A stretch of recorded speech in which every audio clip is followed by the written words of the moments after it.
ક્યાંક ને ક્યાંક રાજ્ય સરકારની ઈચ્છા શક્તિનો અભાવ અને કેમ્પસની અંદર જે ગંદુ આંતરિક રાજકારણ છે એમને કારણે જ યુનિવર્સિટીની છબી ખરડાય છે, વિવાદો થાય છે. અને શિક્ષણ માફિયાઓને ખબર છે કે જો આ કોન્ટ્રાક્ટ બેઝ કર્મચારીઓ ડેઇલી હશે તો એના હાથથી જ આપણે ગેરપ્રવૃત્તિઓ અને ગેરધંધાઓ બધી કરી શકશું. એટલે ક્યાંક ને ક્યાંક રાજ્ય સરકારની ઈચ્છા શક્તિનો અભાવ છે.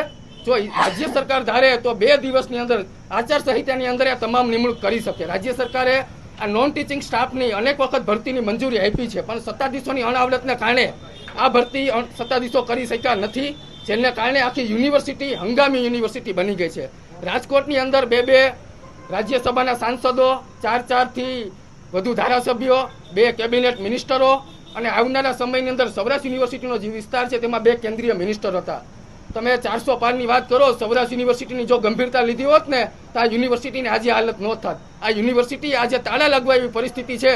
ત્યારે હું ભાજપના મંત્રીઓ અને કેન્દ્રીય મંત્રીઓ અને ધારાસભ્યોને વિનંતી કરું કે તમે આજે સત્તા ઉપર બેઠા છો, 160 થી વધુ સીટ છે, ત્યારે તમે રાજ્ય સરકારને યુનિવર્સિટીની અવદશા બાબતે રજૂઆત કરો.